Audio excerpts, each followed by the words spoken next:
insyaallah pada malam hari ini akan disampaikan oleh Al-Habib Muhammad bin Husain Al-Habsyi. Pada beliau falyatafadhal alaihi mastura. Sallu ala Nabi Muhammad. Ya Habib ya Habib ya Habib.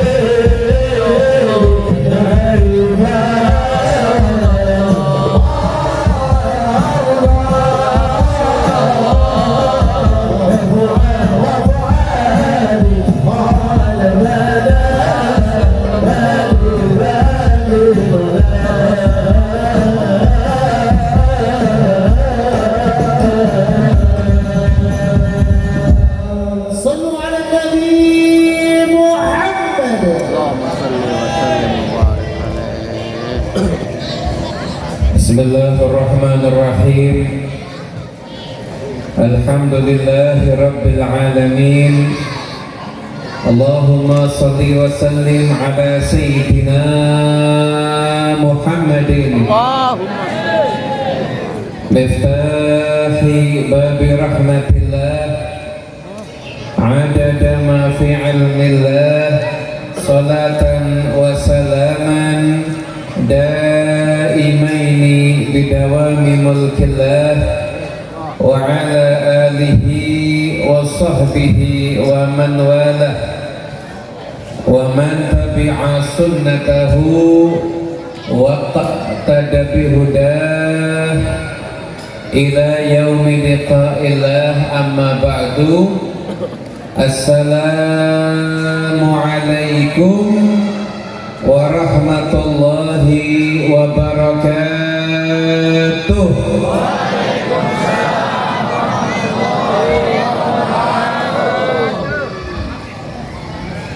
Alhamdulillah, sama-sama kita hormati, kita muliakan segenap para habaib, para alimul ulama, para kiai, para masyayikh di tengah-tengah kita.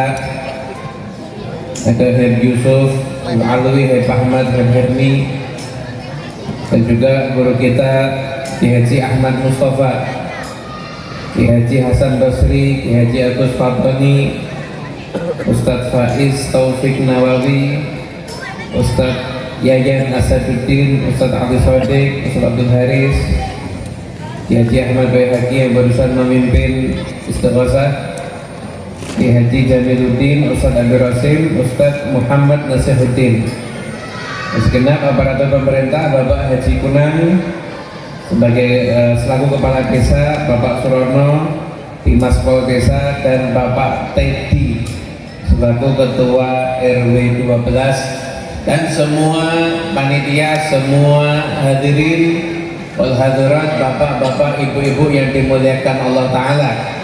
Semoga semua yang hadir dapat berkah insyaallah. Yang punya hajat, hajatnya kabul.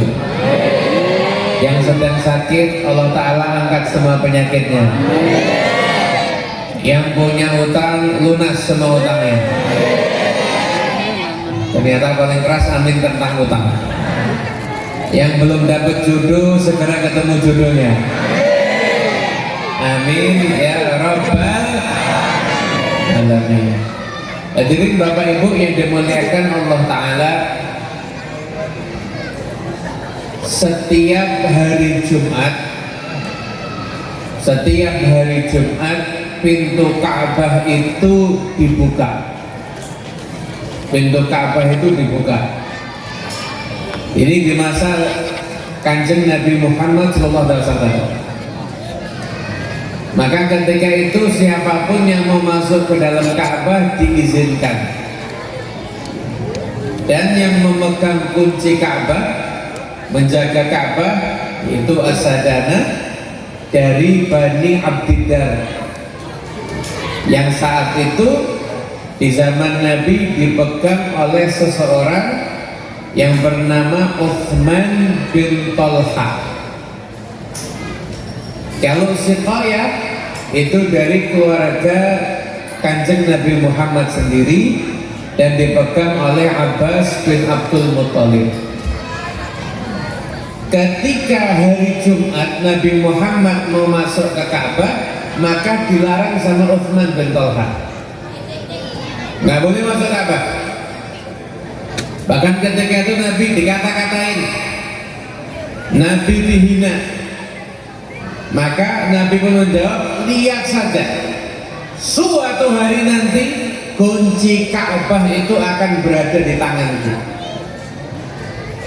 Utsman bin Thalha kaget dan mengatakan, enggak mungkin, itu tidak akan terjadi. Kalau sampai itu terjadi, berarti itu hari kehancuran suku Quraisy. Karena enggak, saya pegang kunci Ka'bah dan hari itu ada hari kemuliaan suku Quraisy. Kata itu Utsman bin Thalha, sejak hari itu dia selalu yakin suatu saat kunci Ka'bah ini pasti akan dipegang sama Nabi Muhammad. Maka hari berlalu, bulan berlalu, tahun berlalu, ternyata Nabi yang mengatakan akan memegang kunci Ka'bah, justru Nabi posisinya terusir dari kota Mekah. Di dalam perjalanan Nabi Muhammad SAW dari Mekah menuju ke kota Madinah, Anda bisa bayangkan itu perasaannya Nabi seperti apa. Nabi Muhammad itu 53 tahun tinggal di Mekah, 40 tahun dimuliakan, dipuji. Tidak ada satupun orang menyebut Nabi Muhammad kecuali di situ akan diiringi dengan pujian-pujian, pujian atas kejujurannya, pujian atas amanatnya, pujian atas kehormatannya. Dipuji Nabi Muhammad 40 tahun. 3 tahun tidak mau sembunyi-sembunyi, 10 tahun Nabi Muhammad dicaci maki, dibilang tukang sihir, dibilang orang gila, dibilang dituduh macam-macam yang nggak benar. 53 tahun Nabi Muhammad di Mekah, dalam keadaan 40 tahun dimuliakan, dan hari itu beliau harus meninggalkan kota Mekah. Kira-kira meninggalkan kota yang udah ditinggali 53 tahun, berat apa berat? Berat apa berat? Dalam kondisi seperti itu, Allah Ta'ala turunkan surat Al-Qasas. Surat Al-Qasas menurut mayoritas ulama termasuk surat Makkiyah. Surat di Quran dibagi dua, ada Makkiyah, ada Madaniyah. Makkiyah itu artinya apa? Surat yang turun di Mekah. Salah. Makkiyah itu bukan tempat tapi periode. Surat yang turun di periode dakwah di Mekah, Makkiyah. Madaniyah, surat yang turun di periode dakwah Nabi sudah di Madinah. Menurut sebagian ulama, bahkan menurut mengatakan seperti itu, periodenya bukan tempatnya. Kondisi seperti itu, maka Allah turunkan surat Al-Qasas yang di ayat ke-85 Allah Ta'ala berfirman, innalladzi farada 'alaikal qur'ana laraduka ila ma'ad. Sesungguhnya zat yang mewajibkan kepadamu menjalankan Quran pasti akan mengembalikanmu ke tempat semula, tempat di mana kamu akan kembali. Kira-kira janji Allah benar atau benar? Benar atau benar? Betul apa betul? Percaya nggak sama janji Allah? Percaya nggak sama janji Allah? Percaya. Betul, percaya. Rezeki yang jamin siapa? Yang ngasih? Ngapain kok masih pakai judi online? Ada atau ada? Apalagi musim Piala Dunia. Ada nggak Piala Dunia ikut-ikutan judi? Naudzubillah min. Ada nggak orang kaya karena judi? Bangkrut karena judi? Banyak. Sekarang mau kaya atau mau bangkrut? kok main judi. Hadirin yang dimuliakan Allah, percaya sama janji Allah. Itu yang dialami sama Nabi Muhammad. Innalladzi farada 'alaikal Qur'ana la radduka ila mat. Pasti Nabi Muhammad akan kembali ke kota Mekah dalam keadaan beliau itu terhormat, terpandang, mulia. Itulah Rasulullah sallallahu alaihi wasallam. Akhirnya tibalah saatnya ketika Nabi akan umrah, maka dihalangi. Terjadilah perjanjian Hudaybiyah. Tahun depan Nabi umrah lagi, umrah qadha. Nggak lama setelah itu, nggak sampai 2 tahun dari perjanjian Hudaybiyah, orang kafir Quraisy ingkar janji dan akhirnya terjadilah keberangkatan pasukan Nabi ke kota Mekah, namanya Fathu Makkah, kemenangan Mekah, kemerdekaan Mekah.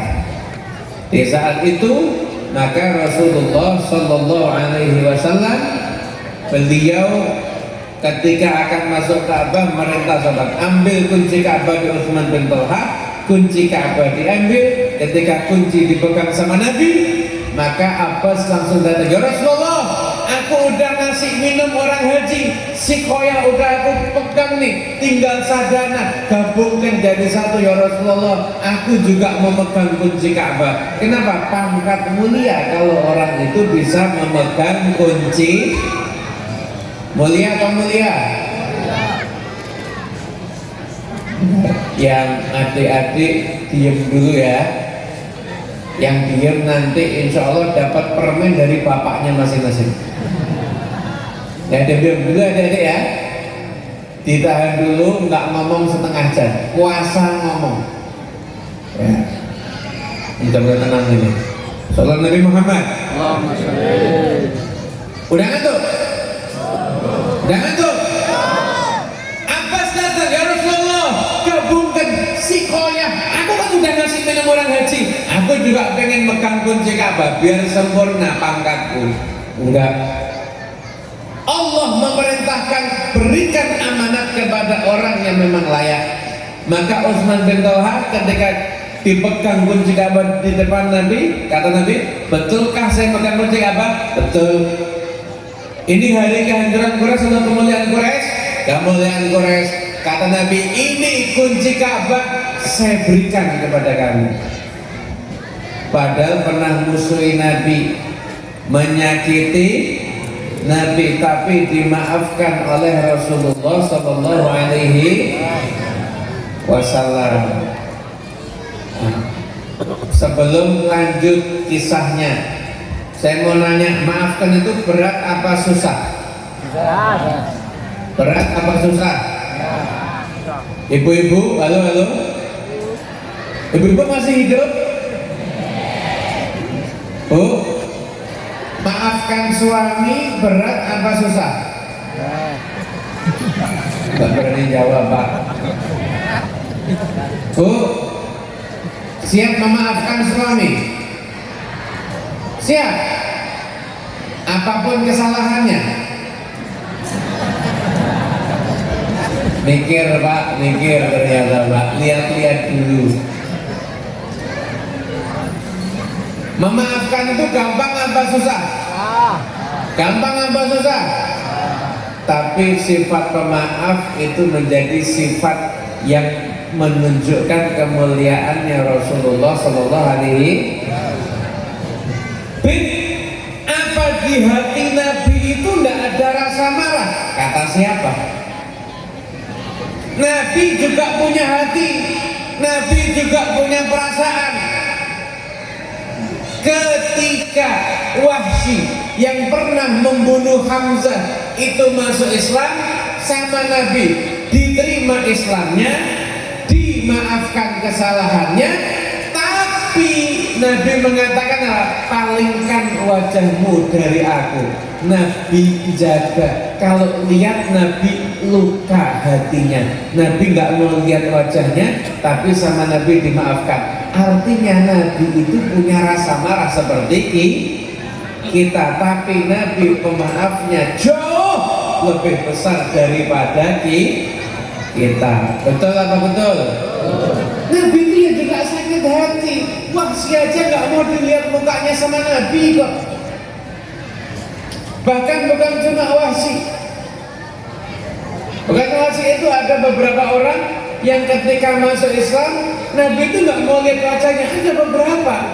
Tapi akhirnya semua tetap diterima Islamnya dan juga diterima maafnya oleh Rasulullah Sallallahu Alaihi Wasallam. Sekarang saya mau nanya, ini langkah pertama, pengen jadi wali? Tidak pengen jadi wali? Jadi wali sama jadi orang kaya itu lebih top jadi wali. Saya nanya, pengen jadi wali? Ingin. Jawabnya ragu-ragu. Bu, pengen jadi wali? Nggak kepengen. Wali itu satu-satunya pangkat di dunia ini yang Allah jamin la khaufun alaihim wa la hum yahzanun.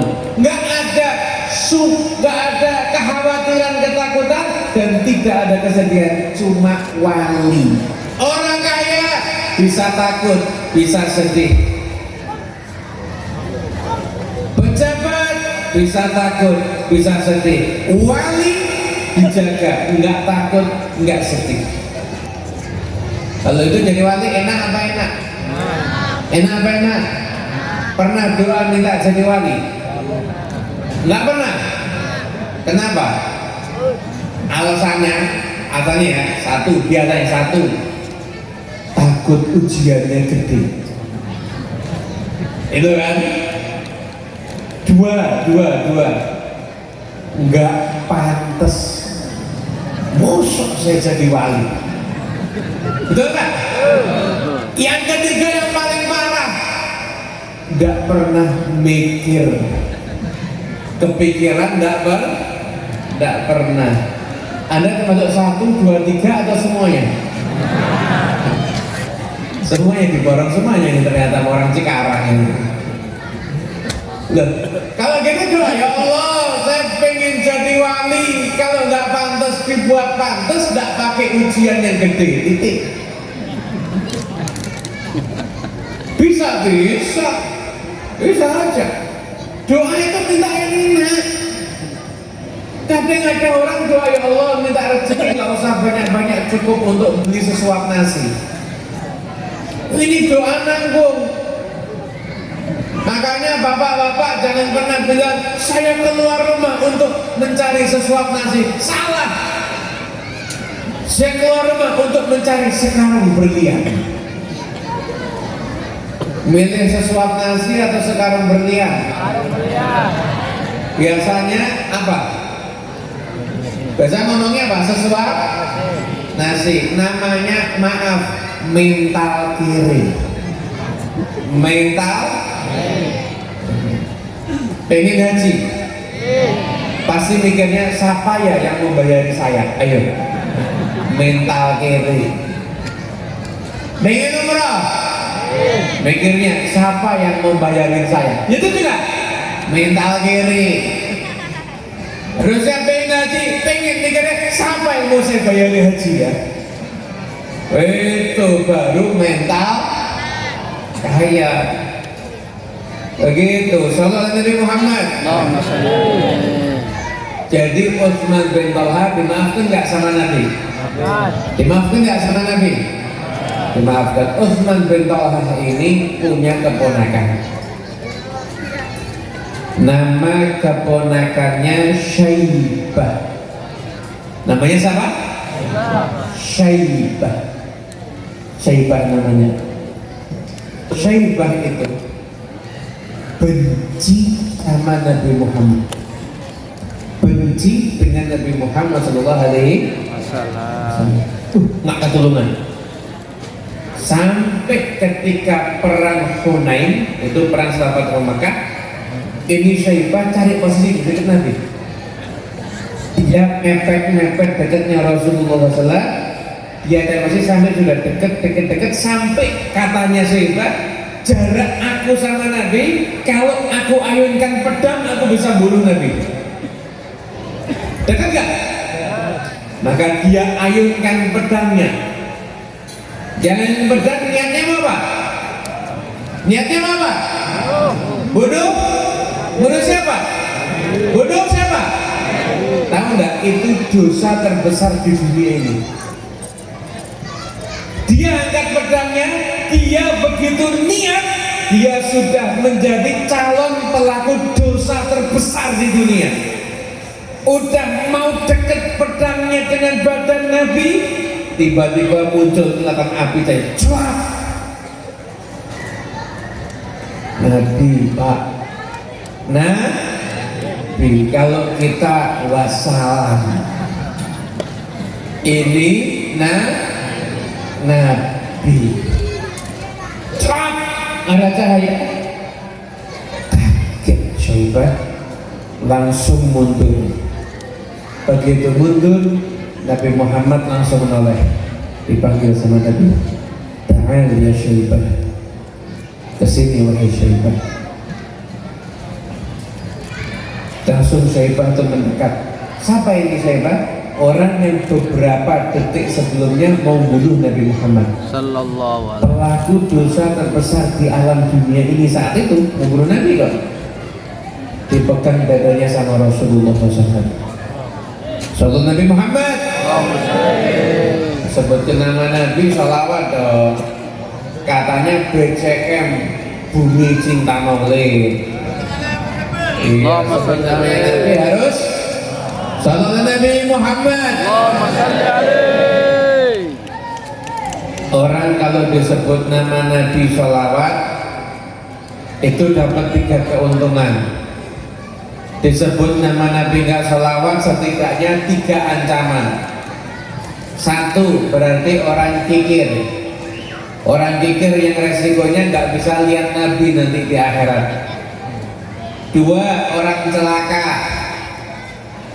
Karena Nabi pernah doa, malaikat juga berdoa, wahai Muhammad, celaka orang kalau disebut namamu dia nggak sholawat. Sama Nabi dijawab, amin.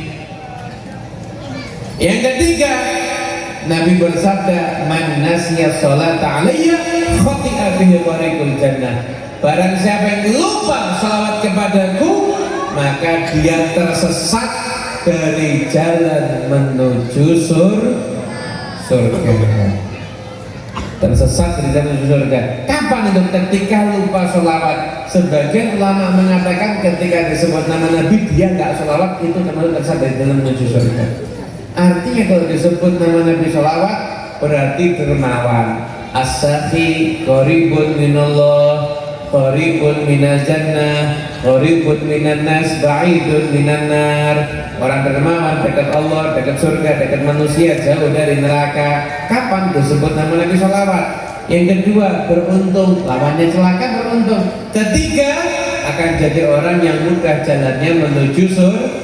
Nah, caranya gampang. Kalau disebut nama Nabi Muhammad,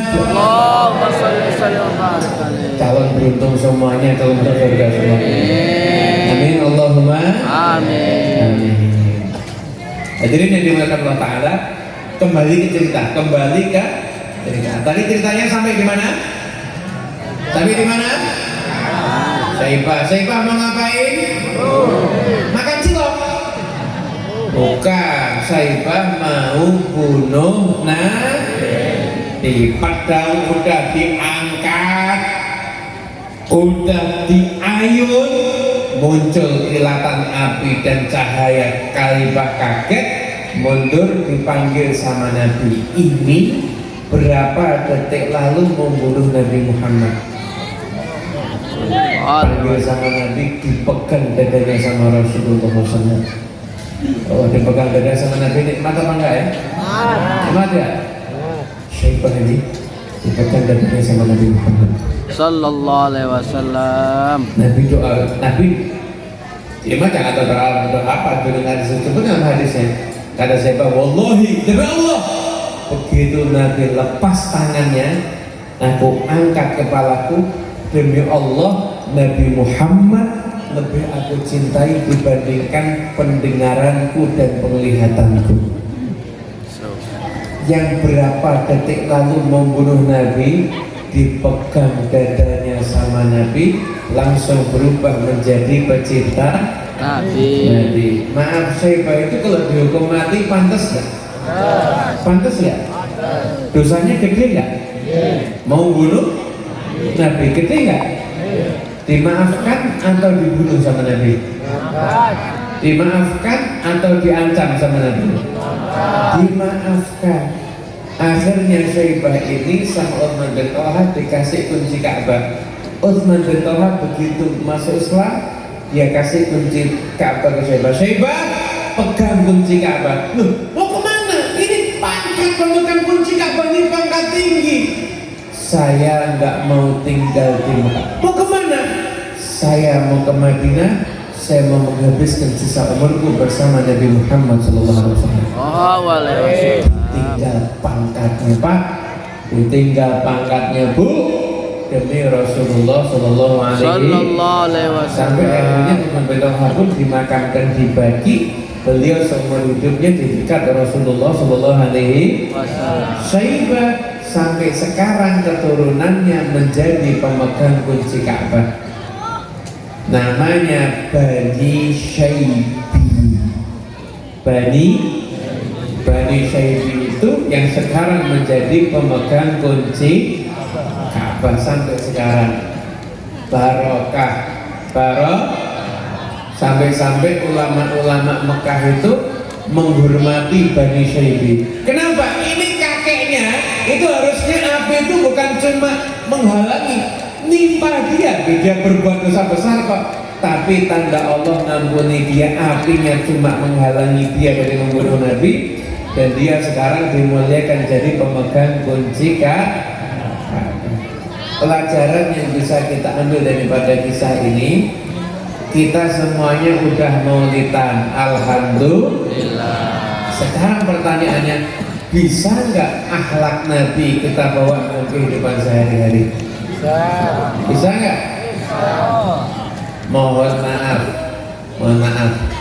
orang-orang non muslim yang salah paham sama Islam banyak nggak? Banyak nggak?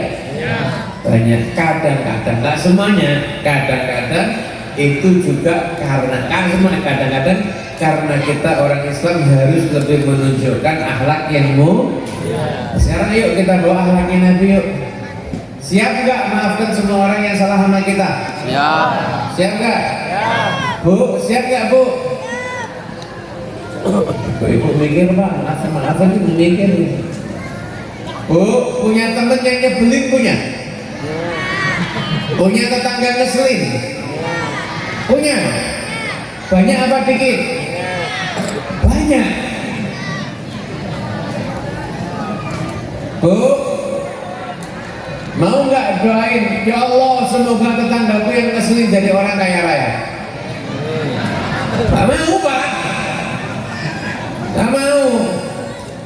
Padahal doanya ibu ke dia belum tentu mustajab. Ibu doain dia, malaikat jawabin, walakal mithlu dzalik, kamu juga dapat yang sama, mustajab doanya para malaikat. Hadirin yang dimuliakan Allah Ta'ala, pengen ya kita semuanya ini disentuh dadanya sama Nabi? Pengen ya? Pengen dadanya sama Nabi, dan kita semua jadi orang yang mencintai dan dicintai oleh Nabi Muhammad Sallallahu Alaihi Wasallam. Habib Ali bin Muhammad Al-Habsyi yang tadi dibaca, tadi baca mulai satu dulu ya? Ya, satu dulu. Habib Ali bin Muhammad Al-Habsyi yang tadi Anda baca maulidnya maulid Sentuturon, itu beliau mimpi Nabi berkali-kali. Ya qodotan, jumpa Nabi dalam keadaan terjaga berkali-kali. Ya qodotan, ini saya sama Anda ini ketemu bukan dalam mimpi, dalamnya nyata. Bisa loh. Habib Nabi kan sudah meninggal, memangnya orang bisa ketemu sama Nabi? Nabi yang ngomong bisa. Man ra'ani fil manam fasayarani fil yaqadha. Orang yang berjumpa aku dalam keadaan mimpi akan berjumpa aku dalam keadaan terjaga. Bisa. Beliau jumpa Nabi, mimpi udah, terjaga udah. Bahkan orang lain dimimpiin Nabi Muhammad. Nabi titip pesan, anakku yang paling aku cintai Ali bin Muhammad al-Habsyi. Kira-kira penasaran nggak amalannya apa? Penasaran nggak amalannya apa? Amalannya Pak banyak. Tapi diantaranya amalan yang paling istimewa, tiap malam beliau sebelum tidur tidak pernah tidur sebelum mendoakan siapapun orang yang memusuhi beliau. Kita doakan orang tua aja tiap mau tidur lupa betul? Ini doakan apalagi teman kita, orang tua aja lupa. Doakan pesan, ya Allah fulan bin fulan, semua saya fulan bin fulan, ya Allah senangkan hidupnya, ya Allah bahagiakan hidupnya, ya Allah jangan kau adab, ya Allah aku ikhlas sama perbuatannya dia, aku maafkan dia, ya Allah kau jadi saksi aku maafkan dia, ya Allah. Musuhnya didoakan Pak tiap mau tidur. Yang bisa angkat tangan, yang nggak bisa angkat kaki. Tapi nanti sekarang nanti kalau sudah selesai angkat kaki, kenapa? Karena mau digulung semua terpalnya ini kan. Kalau orang amalannya artinya bersih, mimpi ketemu Nabi, pantas apa pantas? Kalau kita mesti lihat tetangga beli mobil kita meriang, terus pengen mimpi ketemu Nabi, jauh apa jauh? Jauh. Kalau ada orang ngomongin orang lain, kita ikut nimbrung atau nyetop? Bro. Terus kepengen mimpi ketemu Nabi, ya harus diperjuang. Kan harus sekarang berhenti, nggak ngomongin orang lain. Bu, pengen berhenti gibah, mau tahu resepnya? Mau tahu resepnya? Mau nggak? Mau. Tapi kalau udah dapat resepnya harus ngamalin. Bikin. Bu, kalau ibu sampai ribahin orang lain, langsung ibu hadiahin bajunya ibu yang paling bagus ke dia. Mau nggak? Di tembok ibu mikir, waduh korban baju nanti nggak jadi jadi ibah nanti. Jadi ini dimuliakan Allah Ta'ala. Semoga kita semua jadi orang yang dicintai sama Nabi, insyaAllah. Amin. Allahumma amin. Doain hilangkan permusuhan dari nggak usah membenci siapapun, nggak usah mendendam sama siapapun. Orang nyimpen permusuhan, nyimpen dendam itu nggak enak. Betul apa betul? Orang kalau nyimpen permusuhan, nyimpen dendam, itu ibarat seperti orang minum racun tapi nunggu yang mati orang lain. Waras apa enggak? Orang dirinya minum racun tapi nunggu kapan dia matinya dia. Loh, kamu yang mati, kan kamu yang minum racun. Begitu kalau orang itu mendendam seperti itu. Kadang-kadang dendam dipelihara, ya Allah, dendam, musuh, marah sama orang. Ternyata yang dimusuhin diharap-harap bentar lagi kualat sama saya ini. Ternyata malah beli mobil baru. Sakitnya tuh di situ, di sini. Ini nggak sakit, itu yang sakit. Udah dendam sama orang, musuh sama orang, ternyata besok renovasi rumah. Meriang apa meriang?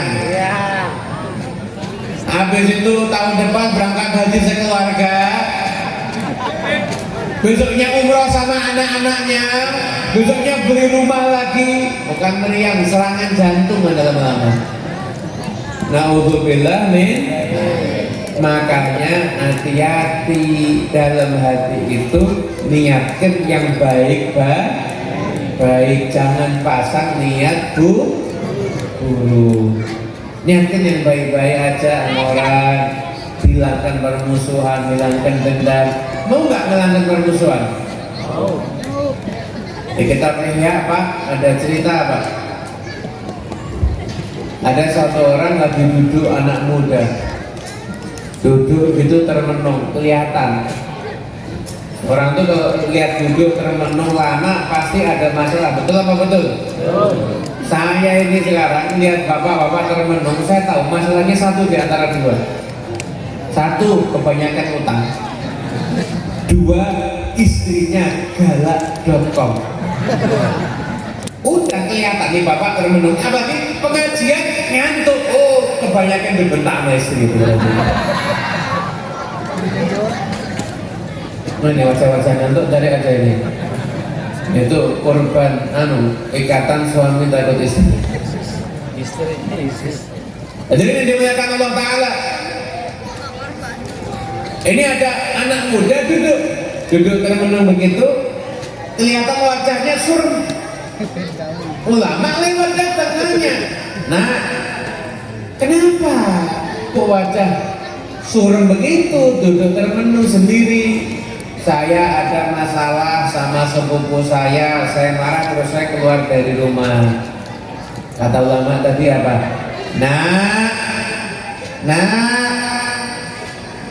Bapakmu dulu pernah punya jasa sama aku mau balas jasanya sekarang. Dengerin nasihatku baik-baik, tahu nggak ada sesuatu yang lebih merusak iman, menghapus amal pahala, menjadikan hati itu nggak enak, mendatangkan kesumpekan dan kegelisahan. Tidak ada sesuatu yang menjadikan itu semuanya melebihi permusuhan. Jadi saran saya, kalau kamu nggak kepingin amalmu hangus, hidupmu sumpek, hatimu tenang, maafkan keluarga kamu, selesai.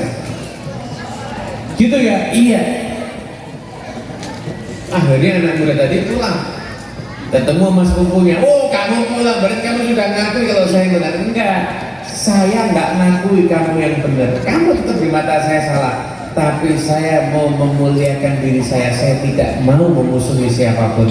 Kenapa? Saya tidak mau mencelakai diri saya sendiri. Anda kalau bisa maafkan orang, Anda bukan baik sama orang itu, tapi Anda baik sama diri Anda sendiri. Makanya saya kepingin Anda pulang nanti nggak bawa permusuhan, insya Allah. Amin. Nanti setan bisikin, tapi berat. Ada mikir gitu kan? Udah bisikin setan tuh. Ini udah dari maafkan bisa mikir, tapi berat. Yang namanya maafin sama musuhin itu lebih berat musuhin orang. Betul apa betul? Maafin orang sama musuhin orang, berat mana? Berat memaafkan atau mendendam? Hah? Maaf nih. Pikir, ini harus pakai logika. Ini biar setannya nyindir semua ini. Mendendam, hati enak enggak? Hati enak enggak? Jadi dari Allah enggak? Jadi dari Rasul enggak? Ciri orang soleh enggak? Udah hati enggak enak, jauh dari Allah, jauh dari Rasul, jauh dari para wali. Mendendam begitu. Memaafkan, hati enak enggak? Dicintai Allah enggak? Dicintai Rasul enggak? Dicintai wali enggak? Kalau gitu lebih enak mana? Memaafkan atau mendendam? Memaafkan.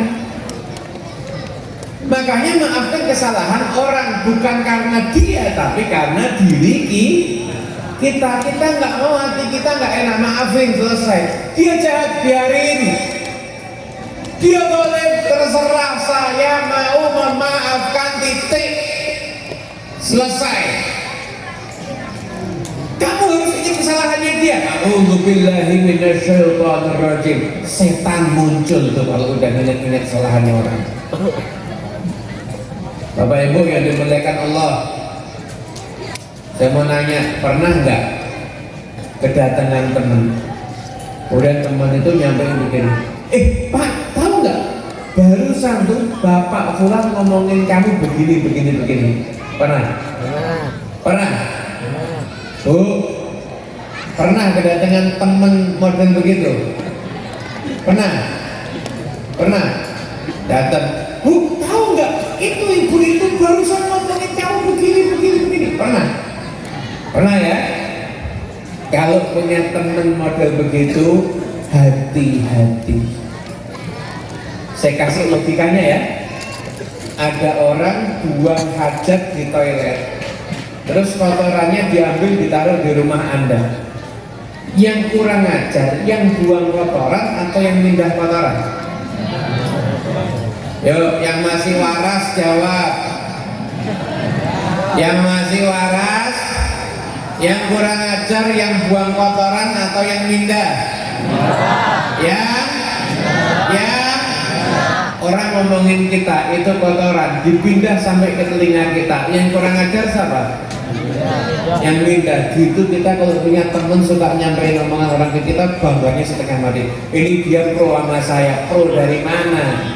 Dia suka kotoran, kamu juga sama, pecinta kotoran. Paham nggak? Makanya jangan bangga kalau punya teman suka nyampein omongan. Itu racun. Udah tutup, maafkan, selesai, titik. Kalau kau pengen hidupnya enak, maafkanlah kesalahan orang. Bukan demi dia, tapi demi kita. Kira-kira pulang dari majelis ini mau memaafkan? Mau memaafkan? Mau memaafkan? Caranya yang paling gampang, pertama doain dulu. Ya Allah, semoga hidupnya bahagia, hidupnya senang. Doain dulu. Ya Allah, doakan dia dapat rumah gede. Ya Allah, berikanlah dia rumah yang besar. Ya Allah, rumah yang mewah. Ya Allah, tapi yang penting jauh dari rumah saya. Allah, biar saya gak sering lihat mukanya dia. Nggak apa-apa. Anda nggak disuruh mencintai semua orang. Tugas Anda itu jangan memusuhi siapapun, bukan mencintai siapapun. Mencintai siapapun mah nggak ada yang bisa, benar nggak? Tapi kita harus bisa seperti orang soleh, tidak memusuhi siapapun juga. Gampang atau gampang? Gampang. Insya Allah kalau bisa ngamalin ini semuanya jadi walinya Allah Ta'ala. Amin. Allahumma amin. Alhamdulillah, safari Maulid Arba'in sudah dilaksanakan. Ini acara Maulid Akbar. Kita semua sudah sama-sama mendengarkan tausiah. Tinggal satu, amalkan. Diamal. Ketika Anda memaafkan orang lain, hadirkan dalam diri Anda, saya punya salah, saya juga ingin dimaafkan Allah. Itu umat Nabi saya maafkan, saya ingin dekat dengan Nabi Muhammad. Anda dekat Allah, dekat Rasul, kuncinya satu, memaafkan kesalahan orang lain. Ini saya dari tadi nggak pakai tema ini, tiba-tiba kok arahnya memaafkan kesalahan orang. Ini mungkin ada yang lagi punya musuhan akut, kemudian ke bawah akhirnya ini. Atau jangan tanya nanti, saingan toko, saingan usaha.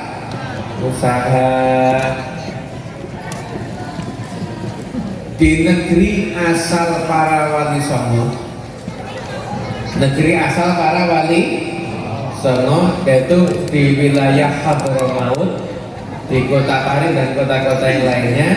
Itu pedagang di pasar itu kalau ada satu yang laris, ada dengan pembeli yang laris bilang begini, kamu jangan beli di sini, beli di tempat temanku, harganya sama kok. Dia dari tadi belum ada yang beli.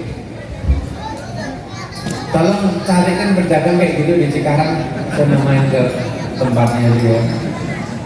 Ada atau langka? Ada atau langka? Jadi kalau tokonya udah laris, orang yang mau datang ke toko teman saya itu nggak ada yang beli, pada tetangganya. Kok kita gimana caranya nggak ada yang beli di toko teman kita, beli di toko kita semua? Betul apa betul? Ya jangan begitu. Hatinya itu harus Anda kalau nyenengin orang, Anda nggak rugi, Anda disenengin sama Allah. Anda baik sama orang, Anda dibaikin sama Allah Subhanahu. Ya Alhamdulillah, Maulid udah tausiah udah. Sekarang saya akan tutup dengan talqinul dzikir. Sama-sama kita zikir ucapkan kalimat tauhid la ilaha illallah. Masih punya suara? Saya pengen tahu nih suaranya orang Cikarang seberapa nih kalau kalimat tauhid ini. Kalimat tauhid, orang yang baca kalimat tauhid ikhlas jadi orang yang paling beruntung dengan syafaat Nabi. Jadi orang yang akan masuk ke surganya Allah Ta'ala. Setelah itu nanti doa dari para romo kiai ya. Nanti kita mintakan dari para romo kiai yang ada. Saya cuma nutup sampai talqinul dzikir. Ceramah saya akhiri, doa kita mintakan sama para romo kiai yang hadir ada di antara kita semua.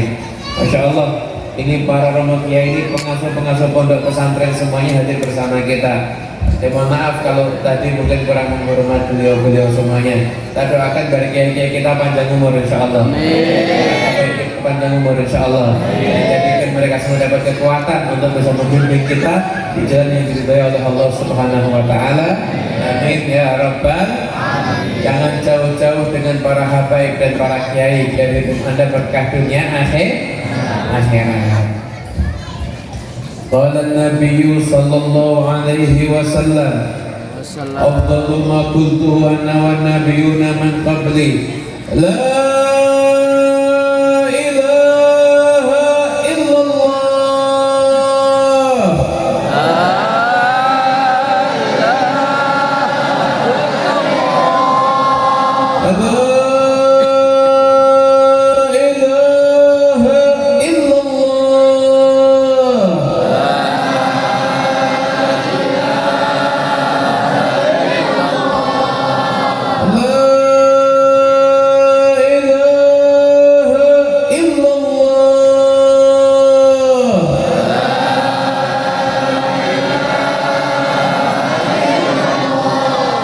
Muhammadun Rasulullah sallallahu alaihi wasallam. Bismillahirrahmanirrahim. Wa ta'ala haqqin alaina ya wa ismatu ta'ala minal aminin amin ya rabbal alamin. Sejak usia kita mintakan doa kepada para romo kiai, kepada Kiai Ahmad Mustafa, mungkin mewakili para romo kiai yang lainnya. Assalamualaikum warahmatullahi wabarakatuh. Waalaikumsalam.